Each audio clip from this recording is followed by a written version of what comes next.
तो देखिए जोसा और सीसैप की जो काउंसलिंग है उसके लिए बहुत सारे बच्चों का डाउट रहता है कि सर जोसा की काउंसलिंग जब हो जाती है आईआईटीज़ एंड आईआईटीज़ के लिए तो सीसैप की क्यों होती है, और या हमारी रैंक पे सर हमें कौन सी काउंसलिंग करानी चाहिए, कौन सी काउंसलिंग अच्छी होती है। तो ये जितने भी डाउट हैं आपके जोसा वर्सेस सीसैप के, ये इस वीडियो में मैं क्लियर करूँगा। सारी चीज़ें डिटेल में जो भी इन दोनों में डिफरेंस है मैं आपको बताऊँगा। तो सबसे पहले देखिए हम यहाँ पर शुरू करते हैं कि आपका जोसा और सीसैप ये काउंसलिंग होती क्या है, ब्रीफ में बताऊँगा, बहुत ज़्यादा लंबा वीडियो नहीं करेंगे। तो देखिए जब आपका जे एडवांस का एग्ज़ाम हो जाता है, ठीक है, जे एडवांस का जब आपका एग्ज़ाम हो जाएगा तब जब 2 जून को आपका रिजल्ट आएगा उसके बाद से 3 जून से आपकी जोसा की जो काउंसलिंग है वो शुरू हो जाएगी। ठीक है, जोसा की काउंसलिंग शुरू हो जाएगी। अब जोसा की जो काउंसलिंग होती है वो बिल्कुल सबसे पहली काउंसलिंग होती है आपकी। ठीक है, जोसा की काउंसलिंग में फ्रेश अलॉटमेंट होते हैं, मतलब बिल्कुल नए तरीके से अलॉटमेंट होते हैं और इसमें 4 तरीके के कॉलेज आपके पार्टिसिपेट करते हैं। एक तो आपका आईआईटी होता है, ठीक है, दूसरा आपका एनआईटी होता है, तीसरा आपका ट्रिपल आईटी होता है और चौथा होता है आपका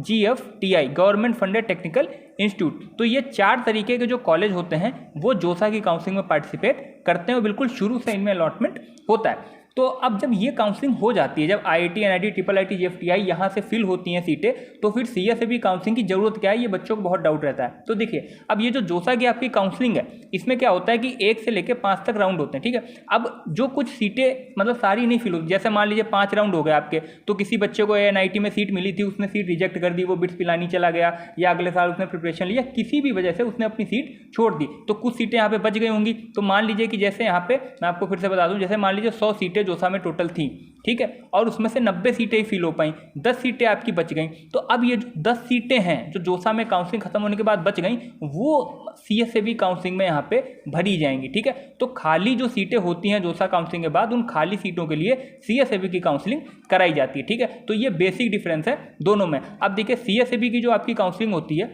उसमें क्या डिफरेंस होता है हम देखते हैं। तो देखिए जैसे वहां पे क्या था कि 4 तरीके के आपके कॉलेज थे, IIT NIT triple IT GFTI. CSAB में क्या होता है कि इसमें आईआईटी नहीं होता। ये चीज़ आप ध्यान रखिएगा कि आप सोचो कि आईआईटी हम सीसैप में ले लेंगे, ऐसा नहीं होता है, इसमें आईआईटी नहीं होता। इसमें 3 तरीके के आपके कॉलेज होते हैं, एक आपका एनआईटी होता है, दूसरा आपका ट्रिपल आईटी होता है और ये होता है आपका जीएफटीआई। ठीक है, ये इसमें 3 तरीके के कॉलेज पार्टिसिपेट करते हैं, आईआईटी आपका नहीं होता। मतलब आप जेईई मेन की रैंक से ही यहाँ पे एडमिशन ले पाओगे। तो ये आपका पहली चीज़ हो गई। अब यहाँ पे एलिजिबिलिटी क्या होती है, कौन से बच्चे जोसा में पार्टिसिपेट करते हैं, कौन से सीसैप में कर सकते हैं, ये हम देखते हैं। जोसा में कोई भी बच्चा जिसकी जेईई मेंस में रैंक आई हो वो पार्टिसिपेट कर सकता है, कोई यहाँ पे एलिजिबिलिटी आपकी नहीं होती है। लेकिन सीएसएबी में बच्चों को क्या डाउट रहता है कि सर मान लो जैसे मैं जोसा में सीट मिल गई तो क्या हम सीसैप करा पाएंगे, या जोसा की सीट हमने रिजेक्ट कर दी, ली नहीं, तो क्या हम सीसैप करा पाएंगे। बिल्कुल इसमें भी यही होता है सेम। अगर आपकी जेईई मेंस की रैंक आई है तो आप यहाँ पे काउंसलिंग करा सकते हैं, भले आपको जोसा में सीट मिली हो ना मिली हो, आपने रिजेक्ट कर दी हो, उससे कोई फर्क नहीं पड़ता। कोई भी बच्चा सीएसएबी में काउंसलिंग करा सकता है। ठीक है, अब जो सेकंड सबसे इंपॉर्टेंट यहाँ पे चीज़ है वो होती है फीस की, कि भाई दोनों में फीस का क्या अंतर है। ठीक है, अब देखिए ये बड़ा कंफ्यूजिंग टॉपिक है, तो इसको मैं बहुत आपको इस मतलब आराम से इसको सुनिएगा। देखिए जोसा की जो आपकी काउंसलिंग है, ठीक है, इसमें जब आप रजिस्ट्रेशन करोगे, मतलब जब इसमें आप अप्लाई करोगे, तो एप्लीकेशन के टाइम पे, रजिस्ट्रेशन के टाइम पे कोई भी फीस आपसे नहीं लगती है। चीज़ याद रखिएगा, नो फीस फॉर जोसा रजिस्ट्रेशन। ठीक है, जोसा में रजिस्ट्रेशन के लिए कोई भी फीस नहीं लगती है। लेकिन अगर आप सीएसएबी की काउंसलिंग कराते हो तो आपको यहाँ पे रजिस्ट्रेशन फीस देनी पड़ेगी, तभी आप सीएसएबी में पार्टिसिपेट कर सकते हैं। अब ये फीस होती कितनी, देखिए लास्ट ईयर की जो अगर मैं बात करूँ तो जनरल, ओबीसी और ईडब्ल्यूएस के बच्चों के लिए यहाँ पे 45,000 रुपये फीस थी। ठीक है, 45,000 रुपये फीस देनी पड़ती। बाकी के जो बच्चे यहाँ पे बच गए, देखिए एससी, एसटी और पीडब्ल्यूडी, उनके लिए 20,000 रुपये के आसपास की फीस यहाँ पे होती है। ठीक है, अब ये फीस बहुत सारे बच्चे बोलते हैं कि सर ये रजिस्ट्रेशन की फीस है। देखिए रजिस्ट्रेशन की फीस नहीं है। यहाँ पे क्या होगा, सीसैप में अगर मान लीजिए आपको कॉलेज मिला, ठीक है, तो ये जो 45,000 रुपये, मान लो कोई जनरल कैटेगरी बच्चा उसने 45,000 रुपये दिए, तो 5,000 जो है वो सीसैप अपने काट लेगा और 40,000 रुपये आपके जो बचेंगे वो कॉलेज की फीस में आपके ऐड हो जाएंगे। ठीक है, कॉलेज की आपकी फीस में वो ऐड हो जाएंगे। तो ये पैसे आपके वेस्ट नहीं जा रहे हैं, ये रजिस्ट्रेशन चार्ज नहीं है। रजिस्ट्रेशन चार्ज केवल 5,000 है, बाकी आपके जो 40,000 रुपये बचेंगे वो आपके कॉलेज की फीस में ऐड हो जाएंगे। ठीक है, अब जोसा में अगर हम देखें तो जोसा में क्या होता है कि इसमें रजिस्ट्रेशन का कोई चार्ज नहीं है, लेकिन यहाँ पे भी अगर आपको सीट मिलती है तो यहाँ पे भी आपको 45,000 रुपये 2 तरीके की फीस होती है। मतलब यहाँ पे भी आपको फीस देनी पड़ेगी। जोसा अपने 5,000 रुपये ले लेगा, बाकी जो पैसे बचेंगे वो आपके कॉलेज की फीस में ऐड हो जाएंगे। ठीक है, तो बेसिक डिफरेंस क्या है फीस में दोनों में, कि जोसा आप बिना फीस दिए इसमें अप्लाई कर सकते हैं, रजिस्ट्रेशन करा सकते हैं, लेकिन सीसैब में रजिस्टर करने के लिए, एप्लीकेशन डालने के लिए वहाँ पे आपको पहले फीस देनी होगी। यहाँ पे कॉलेज मिलने के बाद फीस देनी होती है जोसा में, ठीक है। तो ये बेसिक डिफरेंस है। अब बच्चे पूछते हैं कि सर रिफंड क्या होता है, क्या मान लो अगर हमें इसमें हमने जैसे CSAB में हमने फीस दे दी, जैसे जोसा में क्या है कि आपने अगर कोई फीस ही नहीं दी, आपको कॉलेज ही नहीं मिला तो कोई बात नहीं, ठीक है। लेकिन अगर सीसैब में आपने फीस दे दी, कॉलेज मिल गया, आप कॉलेज आपको नहीं चाहिए, तो फिर ये हमारे पैसे कहाँ गए, ठीक है। तो अब वो मैं आपको बताता हूँ। तो मान लीजिए आपने जैसे सीसैब काउंसलिंग कराई, ठीक है, आपको यहाँ पे NIT दिल्ली मिल गया, फॉर एग्जांपल NIT दिल्ली का आपको सिविल मिल गया, लेकिन ये आपको पसंद नहीं आया कि भाई हमें नहीं लेना है, लेकिन हम 45,000 रुपये तो दे चुके हैं CSAB के टाइम पे, तो ये सीट जब आप कैंसिल करोगे तो 5,000 रुपये जो है वो सीसैब अपने ले लेगा, प्लस 3,000 रुपये यहाँ पे वो 2 से 3,000 रुपये पेनल्टी काटता है, ठीक है। बाकी के आपके जो यहाँ पे 33,000 रुपये बचेंगे, वो जिस अकाउंट से आप पेमेंट करोगे 45,000, उसी अकाउंट में कुछ दिनों बाद, 1-2 महीने बाद आपके पैसे ये वापस आ जाएंगे। ये चीज़ आप ध्यान रखिएगा, ठीक है।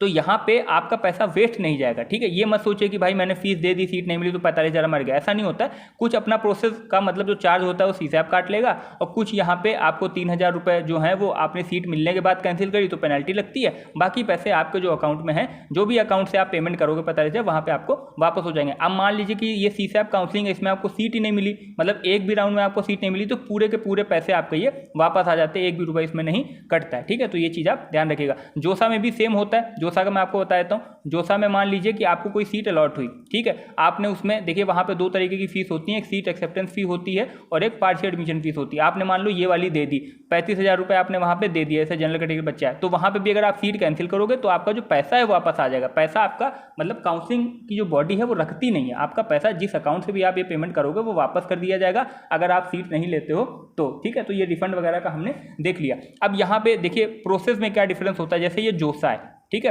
और ये आपकी सीसैब है।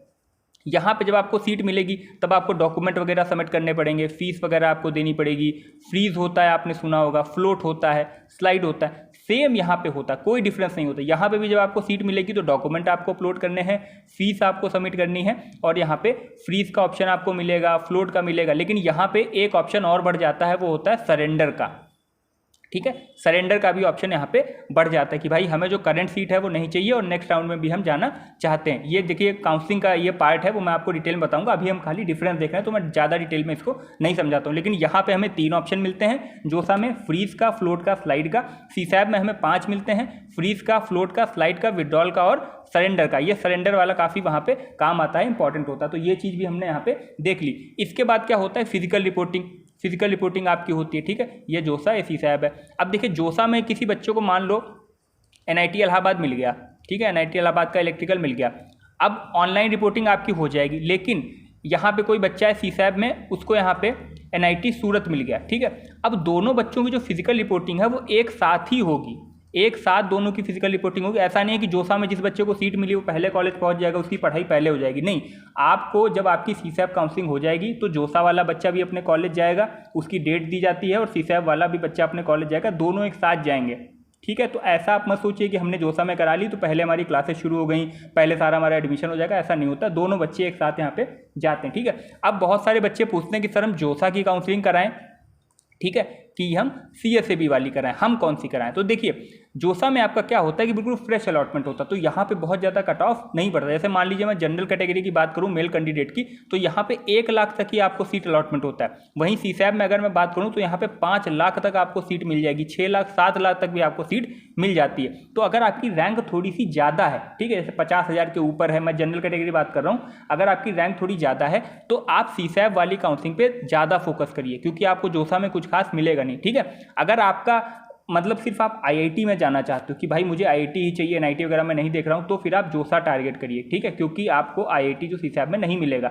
और अगर एक चीज़ इसमें और होती है कि जैसे मान लो कोई बच्चा है, उसकी रैंक 40,000 है, ठीक है, जनरल कैटेगरी का मेल कैंडिडेट है, 40,000 है, तो आप क्या करो, आपके लिए बेस्ट है कि आप जोसा काउंसलिंग भी करवाइए, यहाँ पे जो आपको सीट मिलती है उसको आप होल्ड कर लो, ठीक है, आप होल्ड कर लो, आपको सीट मिल गई है, और वो सीट होल्ड करके भी आप सीसैब की काउंसलिंग करा सकते हैं। और यहाँ पे 2-4 ऑप्शन आप चॉइस फिलिंग में लगाइए जो अच्छे हों। अगर आपको मिल जाता है तो ये वाली सीट आपकी कैंसिल होकर अच्छी वाली सीट आपको मिल जाएगी, अपग्रेड हो जाएगी। नहीं मिलता है तो जोसा वाले आपके पास फिर रहेगी, ठीक है। तो आप दोनों काउंसलिंग करा सकते हैं, लेकिन अगर रैंक आपकी थोड़ी सी ज़्यादा है तो सीसैप पे फोकस करिए। रैंक अगर आपकी अच्छी है या फिर आप एडवांस के लिए सिर्फ देखना चाहते हो तो फिर आप जोसा वाली काउंसलिंग में फोकस करिए, ठीक है। तो ये बेसिक डिफरेंस है, जितने भी थे वो सारे मैंने आपको बता दिए मेजर। अगर आपको कोई डाउट है तो कमेंट सेक्शन में पूछिए, तुरंत आपको रिप्लाई मिलेगा, 100% आपको रिप्लाई दिया जाएगा। जो भी डाउट है तुरंत आपको उसका रिप्लाई मिल जाएगा। तो वीडियो अगर आपको हेल्पफुल लगा हो, चीज़ें आपको मतलब इन्फॉर्मेशन मिली हो, जानकारी मिली हो, तो वीडियो को लाइक करिए, चैनल को सब्सक्राइब करिए। मिलते हैं अब हम नेक्स्ट वीडियो में।